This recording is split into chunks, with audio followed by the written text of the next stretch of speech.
Well, welcome to our December 15th, 2018 Structural Modeling Project video conference. Today, this will be the last session, of course, of 2018, and January 5th of 2019, we'll shift back over and start talking a little bit more about the structural modeling project software and how it fits into the process, what some of the requirements might be, collect a little bit more information from interested folks. Today we've had a little bit of some technical difficulties. The link has dropped a couple times here this morning, so we give some people some time to log on if they are having difficulty doing that. And in the interim, I'm going to just talk a little bit about the Democracy in Digital Era Manifesto that Kevin presented a couple of weeks ago, which is really quite interesting. The manifesto itself that's presented here is kind of can be viewed as an executive summary of this activity that took place about a year or so ago, 2017, by the Future World Center. And of course, this was done by Giannis and Kevin and 105 other people that came together for this discussion. And it's our face-to-face deliberations and how things can happen and put together, see how they work. Good morning, Richard. Good morning. So the contents of this particular manifesto is kind of as I said, a executive summary of their work that they've done, but they've kind of introduced some new ideas here, some new concepts. And they've got a word tag cloud, and they've got conceptual maps based on the adjacency matrix of the network. And the conceptual maps, I think, it needs to be explored a little bit more about whether it's actually a concept map, NOVAX, or what exactly the form and function of these conceptual maps based on the adjacency matrix are. There's a lot of information there, a lot of partial information that can be inferred in context. I think it's a very good area for exploration. Of course, then the theme discovery methodology applied on clusters, term frequency analysis, and analysis using root factors from structured democratic dialogue. Now, Kevin, good morning. Morning, Joe. We're just kind of going through here and going through the table of contents, just kind of making some high-level comments about it. The cluster prioritization analysis is an interesting approach. I think that holds a lot of potential. Is also the influence maps, also are kind of a traditional approach, but may be able to be amplified using some different techniques. And now that Kevin's on, I will let Kevin go ahead and continue the discussion of his.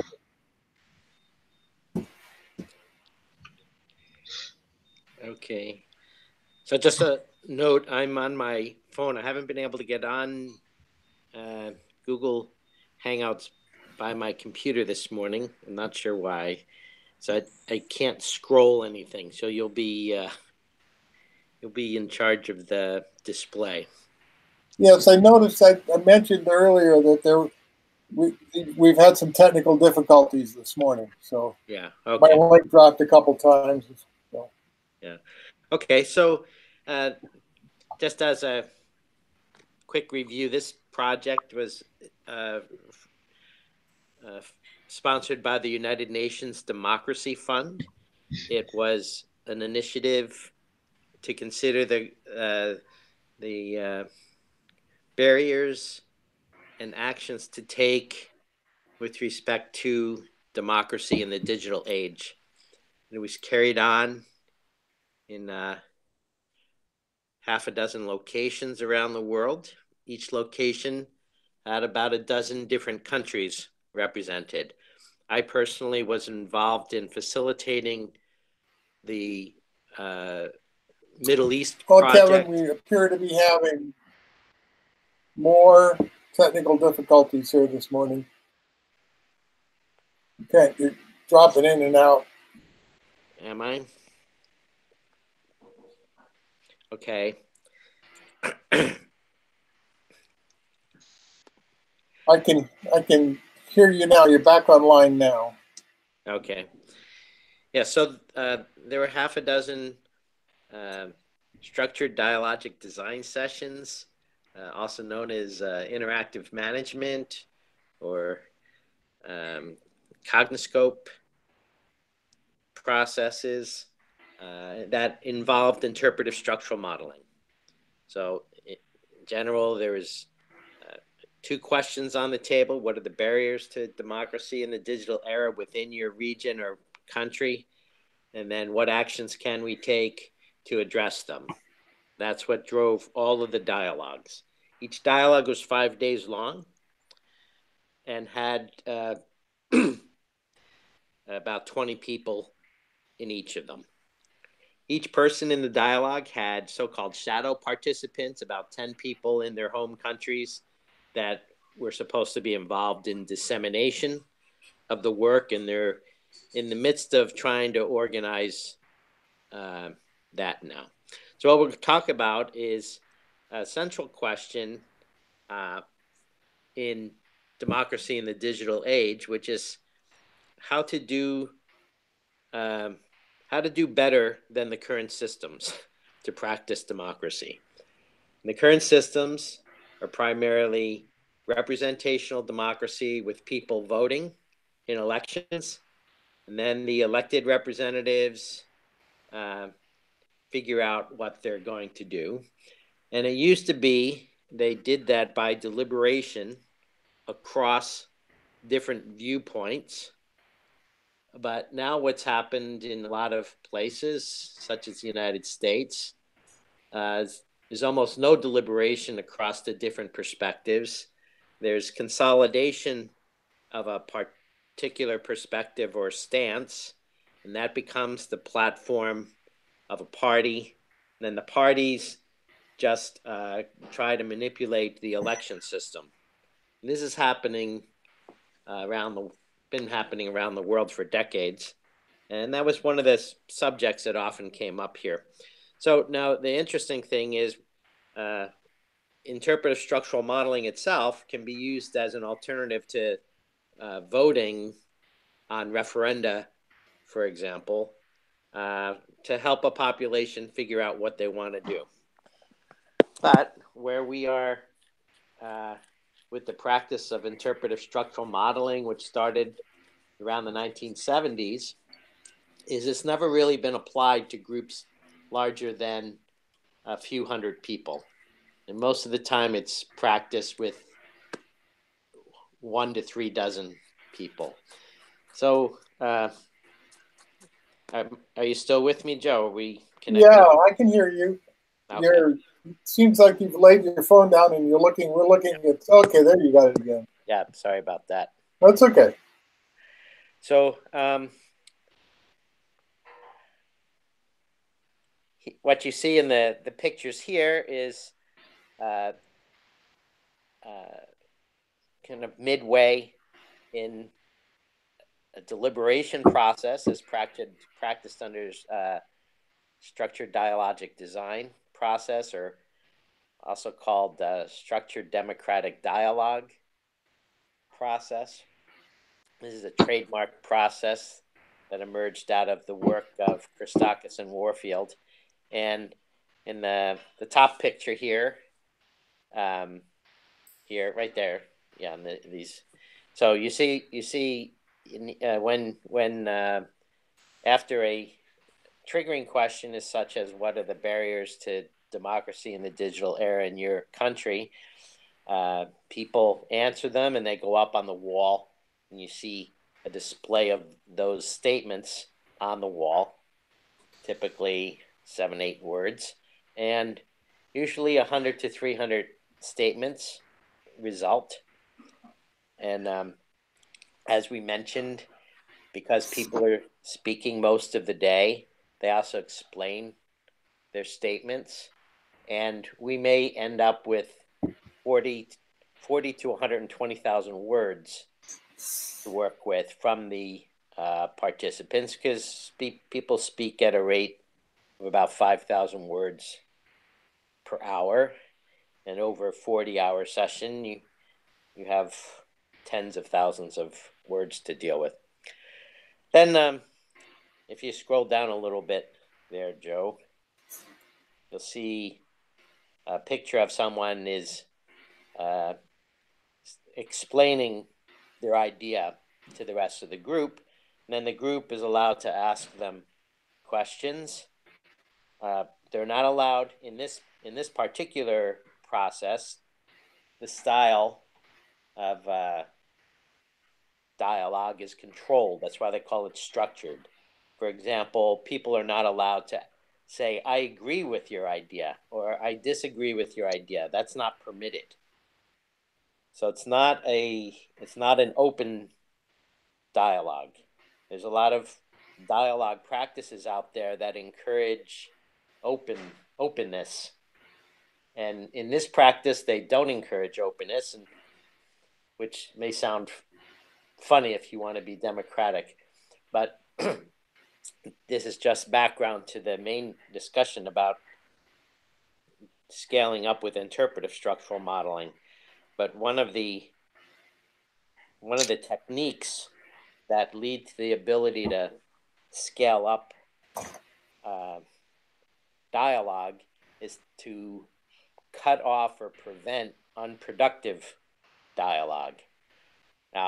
As an example, I did an analysis where we had a court stenographer transcribe every word of a structured dialogue that went on for several days. So there was well over 100,000 words, and they were grouped. Most of the dialogue is grouped around specific ideas. There are discussions about specific ideas and clarifications of them. And I looked to see if there was any correlation between the votes that received a high number, the ideas that received a high number of votes, and the number of words that people use to explain them and have dialogue about them. And what I found was there's no correlation between the amount that people wanted to discuss something and what they thought was important. So there's evidence that people don't know how to allocate their time to what they themselves think is important as a group. And neither does the facilitator. The facilitator does not know what to guide, what ideas to spend more time on than any other. So we try to spend an equal amount of time on everything. And one of the ways to cut off the unproductive time is to prevent people from saying, I agree with your idea. Because if you have someone agree with their idea, then someone else in the group is going to say, I disagree. And they say because maybe they want to offer a different perspective. But as soon as they do this, they then set up a polarized conversation that will likely not evolve. There is a lot of an emerging body of work, evidence on polarization studies. Some of it's coming out of Yale. That shows the more that you confront someone that disagrees with you with evidence that proves they're wrong, the more entrenched they get. They almost never convert. They don't transform. And so so in this style of dialogue, we don't even allow to begin those types of conversations. Instead, what we try to do, instead of allowing people to, kind of guide the importance of a discussion based on just what do they want to talk about, we move them towards voting on the things. But there's also evidence that what they vote on has little to do with what will actually change or affect the situation. So let's scroll down to another image, Joe.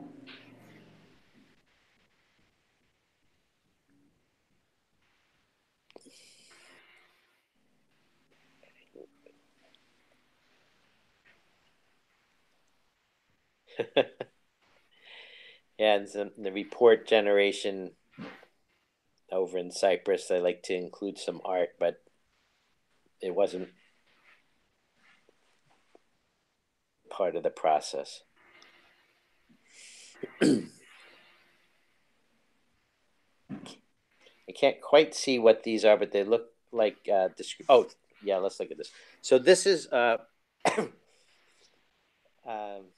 so what I was coming to is the first level of scale is to get from people's opinions to formation of an opinion at the level of a group. So how do we get from one or a few people in dialogue to some structural understanding of a group's opinion? And the first level I covered is to realize people don't really realize what they should be talking about. Secondly, what they will spend their time on is usually unrelated to what they end up thinking is important. So let's not let people just take the dialogue the direction they want to take it, because the evidence is they won't end up liking it in terms of what they think they should have spent their time on. And the next approach is to surface larger themes. So we ask people to construct categories of topics based on the similarity of items. And so this is a classic clustering technique. Now, in the practice that used in structured dialogic design and they use software, the Cognos system, for doing it, it's simply a search technique. We say, is idea one similar to the ideas in cluster? Cluster one. Well, there's nothing there, so we say idea one is cluster one. And then cluster two. Idea two comes up, and we ask, is idea two similar to the ideas in cluster one? If not, we'll put it in cluster two. Then we get to idea three. Is that similar to one? No. Is it similar to two? Maybe, yeah. Okay, we'll put it in cluster two. We end up with four. Idea four. Is it similar to the ideas in cluster one? No. The ideas in cluster two? No. Okay, let's put it in cluster three. And so it's very primitive, and it's actually a shortfall with respect to the community of practitioners, that they don't use any sophisticated tools for doing clustering. And the curious thing is that while Warfield and Christakis were developing great tools for interpretive structural modeling, for developing network analysis of the relationships of things, they completely ignored all the developments going on in clustering that have been going on for 20 years. And that's kind of a mystery, and it hasn't made it into the software that they tend to use.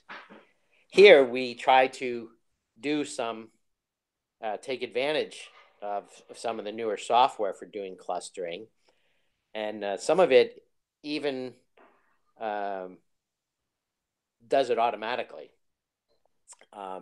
That's not necessarily preferable.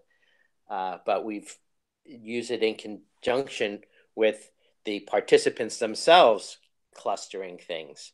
So we're able to compare what different machine techniques exist for clustering ideas with respect to the clusters developed by people. And so we have some examples of that below. And then another question is with respect to the scalability of the clustering itself. So that we do the clustering to take 100 or 300 ideas and reduce it to maybe a dozen major themes. But what if you had 10,000 ideas, which, for example, I dealt with in a project with the Food and Drug Administration. And there was an open call for ideas as part of the congressionally mandated modernization of the FDA. And we had 10,000 responses. And in that case, we just sat there for some weeks and clustered them in a team of people that were facilitators. We couldn't involve any of the participants because which ones would you pick? You could pick a representative sample, but which pharmaceutical company would you pick to represent? It would be viewed as cheating all the other pharmaceutical companies. Which politician would you pick? So we had a neutral group of facilitators, but the problem is they're not experts. So when you have questions like this emerge, machine techniques, even though they're not a constructivist approach or a subjective approach, there's some value to them, and there's tools out there that results of which appear in this report.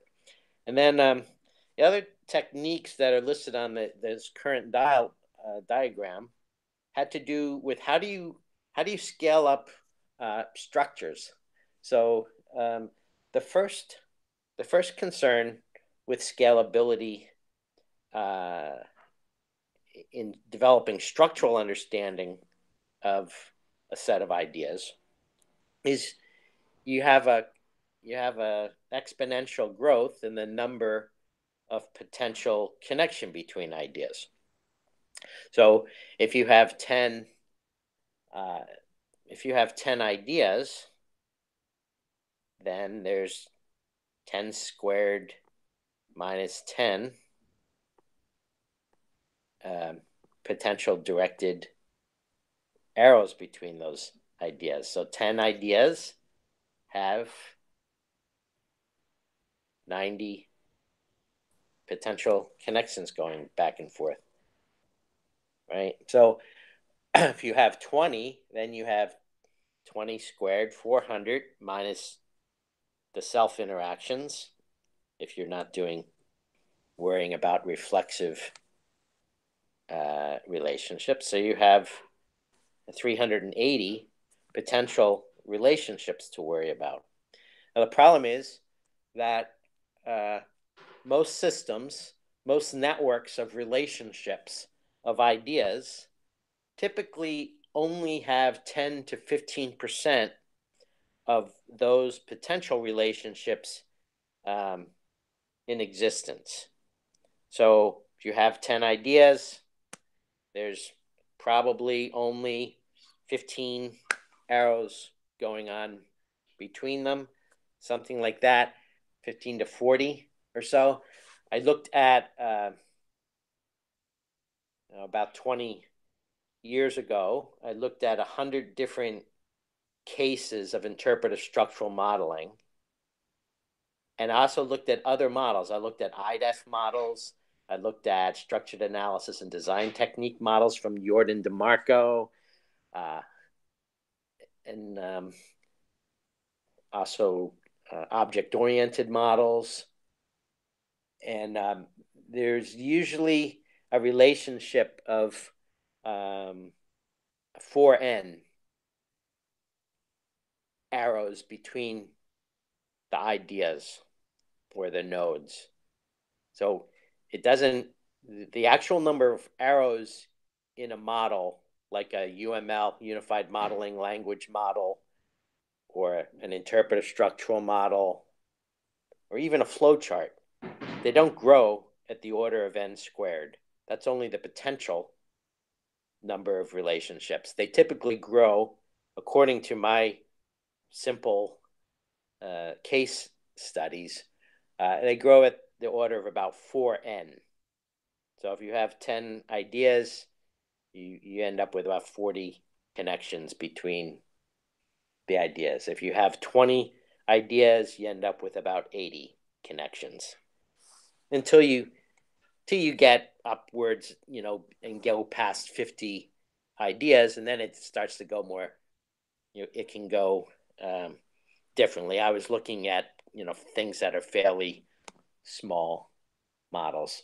But I did look at one case. I had an IDEF model of a jet engine from concept to manufacture. It has about 6,000 elements in it. And that was the case there too. It was about 4n numbers of connections. But you don't know which connections you should spend your time in dialogue. The people don't know, and the facilitator doesn't know. So what do you do? We found out from work by the Japanese in quality improvement that a way to improve quality in product development and manufacture is to do what's called forced juxtaposition. So you may not have thought of the relationship of a couple things, but if you force yourself to consider it, then you will think of things that you may not have thought of before, and it will generally act to improve quality. And this is a principle that underlies interpretive structural modeling, even though it was not a principle cited by Warfield or Christakis when they invented it. It was a reason that it was found to be useful, though, by the Japanese later, decades later.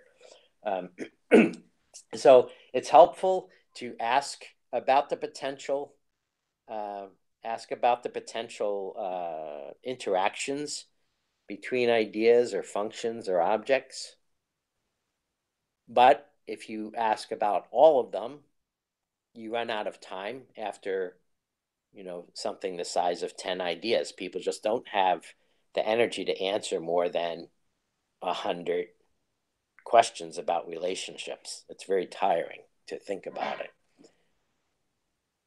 So what interpretive structural modeling does is it reduces the number of potential questions you have to ask by propagating information from things you can assert. And so that's helpful. But you still have, so that helps you get up to maybe 20 ideas. But scalability has a couple other aspects. One, it's hard to work with more than 20 people in the room at once. I've done a number that we had 3 dozen, and that's about the limit of what you want to work with at once.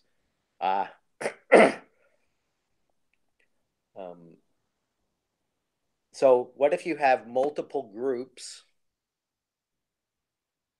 developing their own ideas and their own structural relationships amongst those ideas? How can you add them together? Now,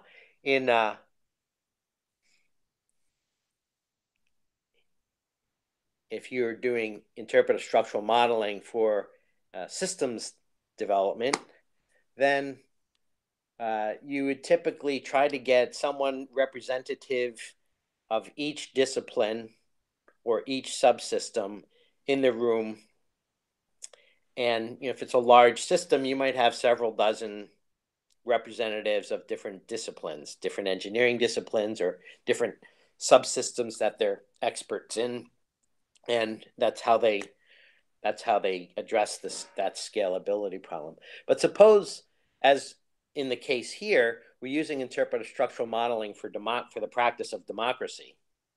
Then it's not enough to just say we're going to have representative of, opinions by getting 30 people in the room.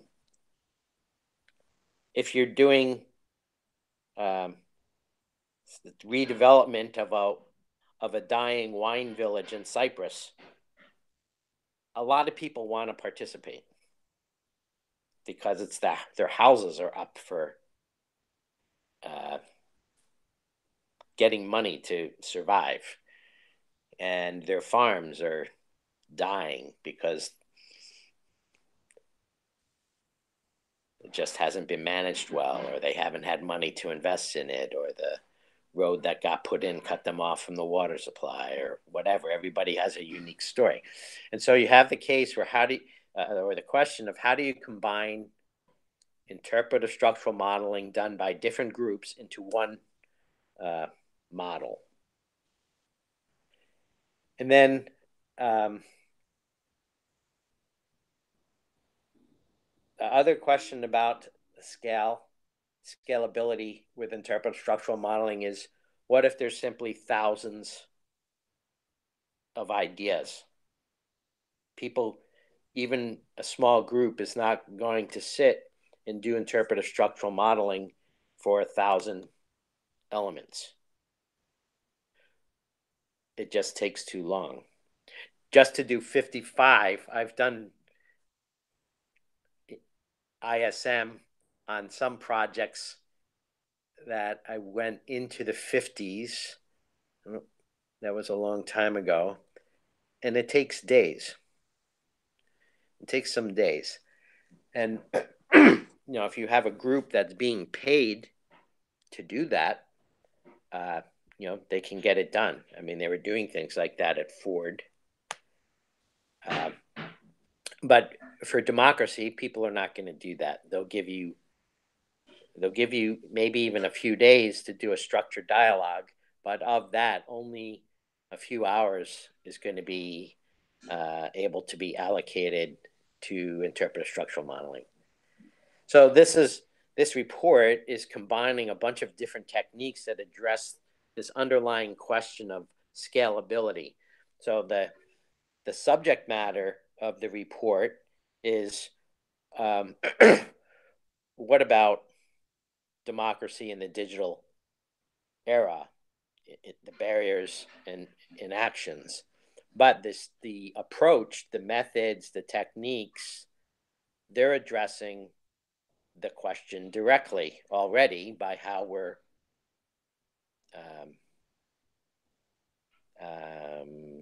deploying the different technologies, and in particular interpretive structure modeling. So let's scroll down, Joe, to take a look at it. Yeah, forget that one. That was so. Yeah, this actually is not from the discussion of the participants, but we did use word clouds. That was one of the simplest things.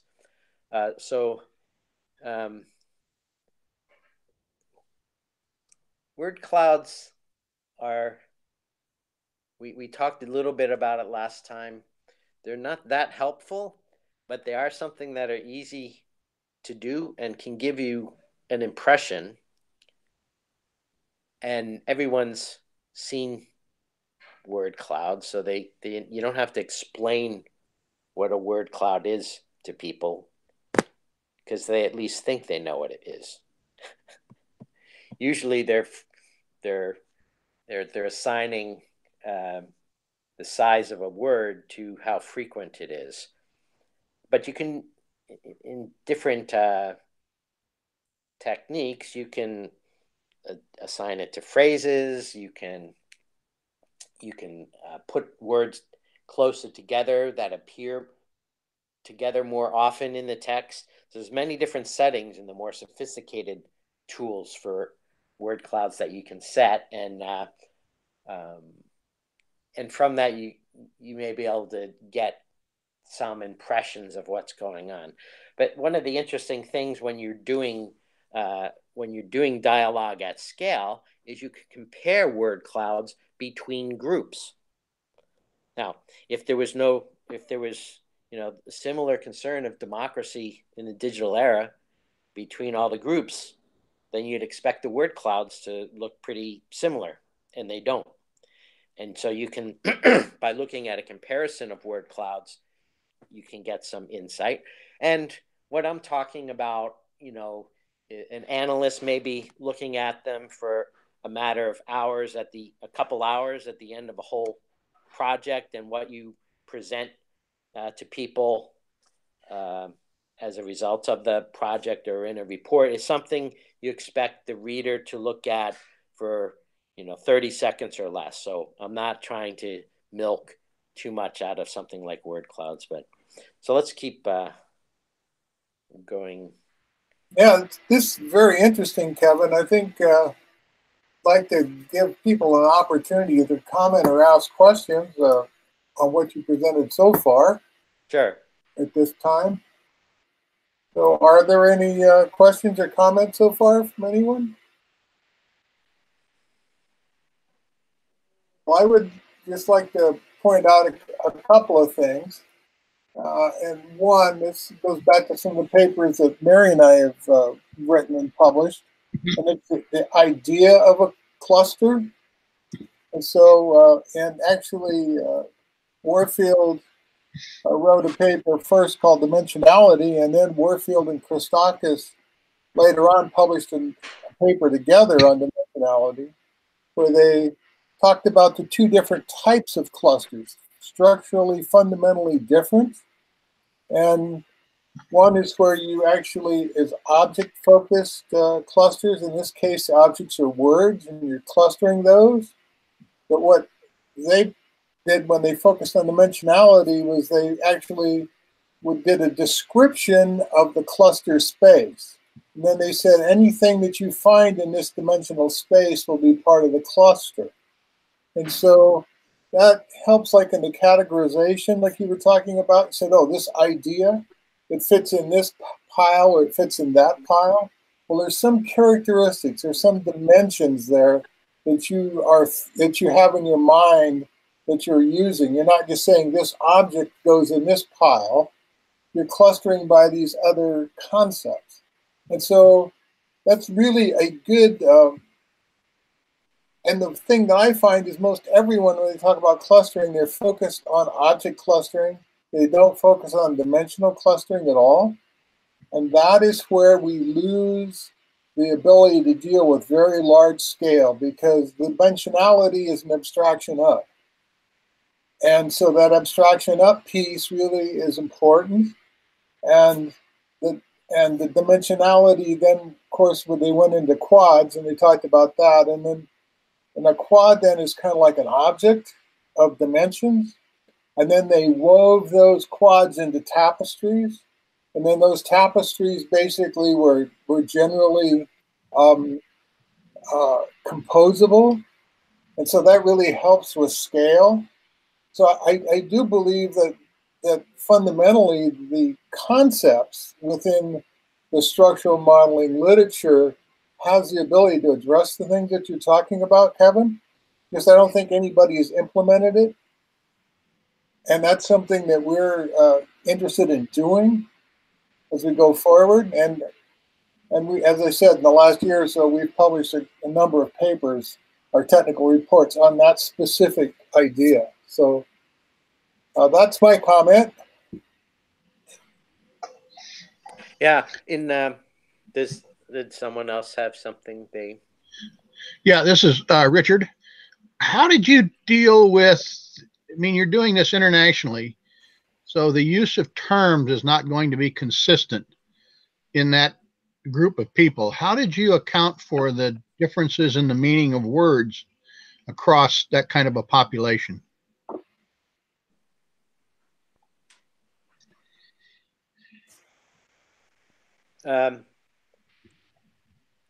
We didn't. Yeah, the facility. There's two aspects of that, or three aspects, maybe more.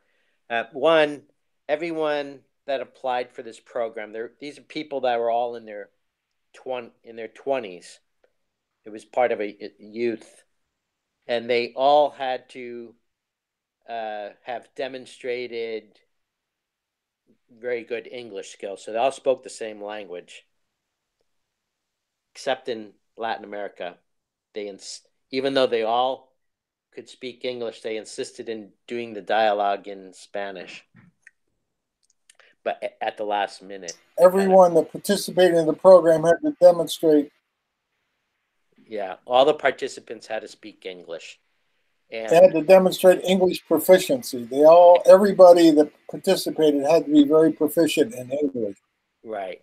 But I mean, the terms, as you know, you're pointing out, the use of language could be different. But the second aspect of it is the facilitator doesn't really care, in theory, what is being said. Now, just to demonstrate this style of dialogue, a few of us have facilitated dialogues in languages which we don't speak, to demonstrate that the facilitation approach is based on a process, and we can reduce. I did it to show how to minimize the time allocated to the facilitator speaking by using verbal hand gestures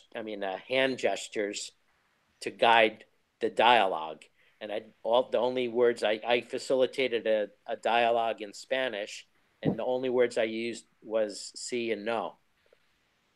And so only the participants need to understand each other. The facilitator doesn't need to understand each other. However, in this case, there's in all of the projects, there was only at most 2 people from the same country in any project. So like the one I was in, we had like 24 people at the table, and there's like 10 countries, 8 or 10 countries represented. So there were a number of people that came in pairs. In the Middle East, that was important for safety. They wanted to travel in pairs. So there was very limited,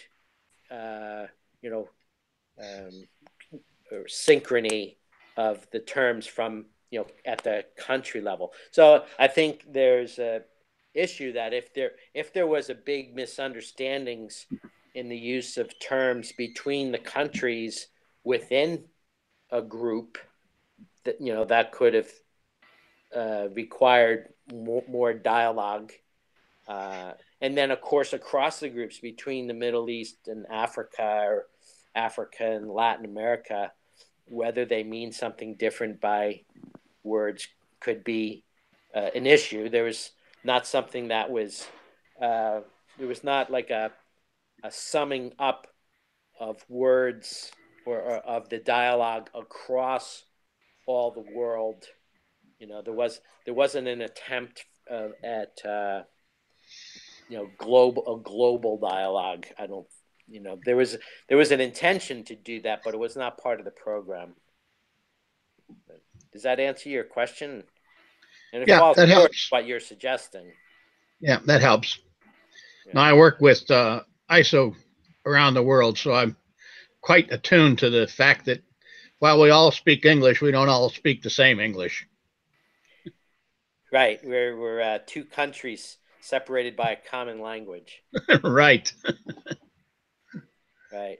Yeah, we didn't work to address things, across the continents, but we did have a dozen countries in the room at once, and the way it gets, when there's confusion, the facilitator allows the clarification of the terms. But I think in contrast to the ISO stuff, where specific word definitions are going to be really critical sometimes, for us, the stuff that we're dealing with, we didn't have that level of need for precise definitions. Right. It wasn't it wasn't a technical discussion like ISO. You could keep going, go, Joe. So I mentioned a few things about the maybe I'll have some questions for you all about the scaling of ISM. Well, yeah, um, I, I think this is a really a good project to discuss the outcome. This is one of the artifacts in your project, and you've introduced some new things here that are kind of different. But from as far as the digital component of uh, ISM or structural modeling, I think fundamentally one of the things about human beings and groups of human beings working together, we really need to, under what a digital platform will allow us to do, is allow us to have continuous interaction at less intensive levels over a long period of time. So we can have email, we can have these video chats, we can do all kinds of things. We don't have to meet and have intensive engagements. So that maybe one of the things is to think about is level intensity of engagement and the period of time. So do you take 6 months, do you take a year where you organize people online?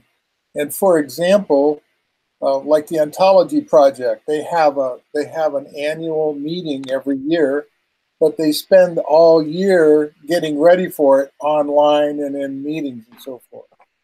So those are things that you can actually, with digital media, you can um, look at. Instead of having an event, you can have an event embedded in an ongoing process. And so that the digital capability for communication worldwide now, we can use that to create a environment that helps normalize the semantics from all the people that are participating. Because human beings really get semantics out of context, right? And to build context for human beings, it takes time. And if you just take a group of people and they all walk into a room for a week or 5 days, they're bringing all their context with them. But if they'd spent the last year kind of talking to each other and so forth, they would slowly be building a common context. So I think that the digital era has a lot of advantages that could be used in different ways. Yeah. Well, this group that's developing, continuing to develop software for interpretive structural modeling over and tools related to it over in Cyprus, the Future Worlds Center. They have moved. We've done a number of events that do the Cognoscope or structured dialogic design over a facility like this, like Hangouts. Mm-hmm. And we just, instead of showing the computer to the group with the questions to answer, it just goes up on the screen in Skype or GoToMeeting or whatever it was called. There's been all different ones over the years, starting about 15 years ago or maybe 18 years ago even. But it was the same model that everybody's meeting synchronously, And then another presumption of the model is that everyone's committed to listening to everyone else's ideas and contributing all their ideas and participating in each step of the process, participating in the clustering, participating in the structuring and the interpretation. And now one of the tools, more a digital era tool, is they're putting the process on mobile phones, and with the idea of the scalability, because you can interact with just so many people on a Hangout or Skype call. It's similar to how many people can you put in a room and talk at the same time. And so they're wrestling with a whole new set of concerns that are confusing, but they happen to be generate similar problems for scalability in democracy. That you have people on a mobile phone, they have short attention spans. They're going to answer the question with one idea. They don't add the typical average 5 ideas. They offer an idea. But you might have thousands of people offering an idea. They don't typically listen to anyone else's idea. They might do 3 instead of listening to 100 other ideas, like the nominal group technique requires. They're not going to vote on all the ideas and structuring. This is one of the sets of experiments that's going on right now the last few years. How long will someone sit there and answer yes or no? Does one thing influence another thing? So they only going to answer a fraction of the number of questions that a participant is typically required to answer. Now, what does that mean? What does it mean to sample the population's perspectives on what the structural relationships are in a set of things? There's a whole new set of things when you go into scalability and mobile platforms, and it's very kind of exciting time. Yeah, it is interesting, Kevin. I think that, again, I'd just like to point out, let's say that, for example, we have an idea of a rock, right? And so if I'm going to use stones and mortar to build a brick wall, then if I'm looking at a stone as a stone and how I'm going to architect that and ask people what I want the brick wall to look like, that's probably engageable, right? But if I go down to level, I said, oh, I want to look at this stone wall at the atomic level. And we'll look at the atoms, and we'll look at all of the nuclear structures holding this together, and then work that all the way back up. No one can handle that. So we've really got to be able to look at levels of abstraction and build them over a large scale. And fundamentally, the idea of dimensionality, which was addressed both first by Warfield and by Warfield and Christakis, I believe is that clustering ability to do that abstraction. And this other part that's really important, I think, is from a practical standpoint, when you talked about the Japanese, when they took the basic unified program planning approach, originally was developed by Warfield, that had basically constraints and needs. And what happened there, is my understanding anyway, was that was all collapsed into requirements. And constraints are things that you can do nothing about in a certain context.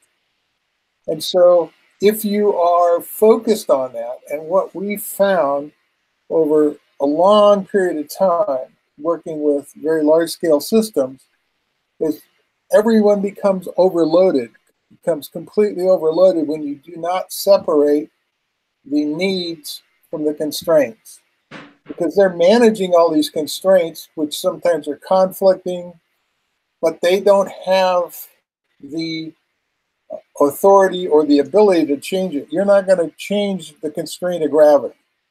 You're not going to change the laws of physics. So there's no use tracking these things in your work. And some people do very similar things. So I think those are other ideas about other things or aspects of scalability that are important. And we're going to try to address some of that in the requirements for the software that we'll be talking about in January. So, and but those are very, very important things. People just get overwhelmed with the details. And they can't engage them. There's no way, right? And so you need to have some way to do the levels of abstraction. And I think the key to that is in the original work, difference between needs and constraints, and the difference and the idea of the applicability of dimensionality. How do we create a cluster? We don't create a cluster by clustering objects. We create a cluster by doing clustered attribute dimensions. And then we count the objects that are in there. So we don't have to keep track of all the objects. We just need to keep track of what are the attributes of that dimension. And then when it's time to pull and find out what the cluster is, we just count the things that are in that space. So yeah, there's a lot of I think there's a lot of very interesting things that could be done, and hopefully we'll maybe make some progress on it here in the next few months. And we're down to 4 minutes left today, so it's been very interesting. So the next one is January 5th. Mary and I will be going over our new software architecture, and which is going to relate a little bit back to the interactive management handbook. Some of those processes there will relate a little bit to what Kevin has presented here in this work. And we'll be looking for input on kind of prioritization of what's most important first, second, third, and fourth. Because we'll kind of do a rollout of these features and then put them together, integrate them as we go. So, any final comments there, Kevin?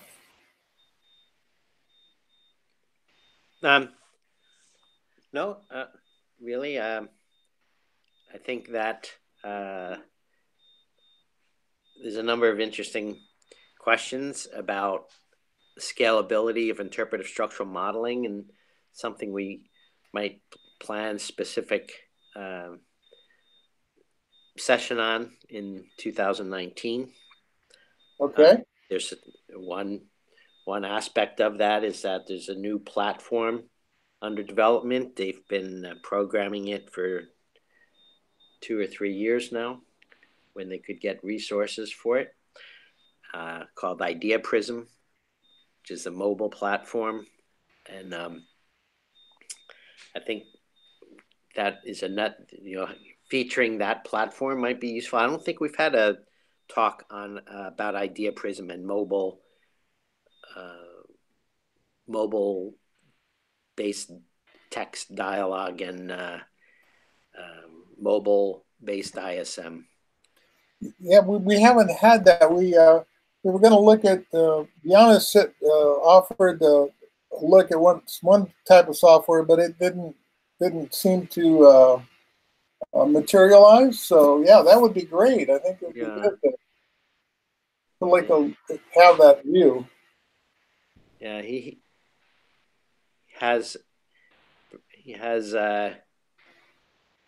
he's working on something called Parallel ISM for use with the mobile platform, so that people could answer all the questions about an ISM structure by themselves, and then if multiple people did it, it somehow synthesizes the structure. But yeah, so I think there's some interesting things to look forward to for 2019. Excellent. Okay. Well, with that, we'll wish everyone happy holidays and a productive New Year. I have one quick question for Kevin. Yes. Can you tell me approximately when you expect to be able to finalize this draft that's due to the United Nations on your work? I don't know what their schedule is. I left work with it in last March, and there was a report that was sent in, and this is a version of the report they're calling a manifesto. a couple page thing, and there's some confusion about the use of that term. So I'm not. It got sent to me. I haven't talked to anyone about this project in 9 months, and it just got sent, and they said we're trying to get some feedback on this, and I didn't even know they were doing it. So I'm, as far as I know, the reports that were owed the UN were sent last March or so, and they're now doing something new with it. They're kind of this looks like a repackaging of Yes. it, because there was a report done for every continent, and then a summary report. Ah.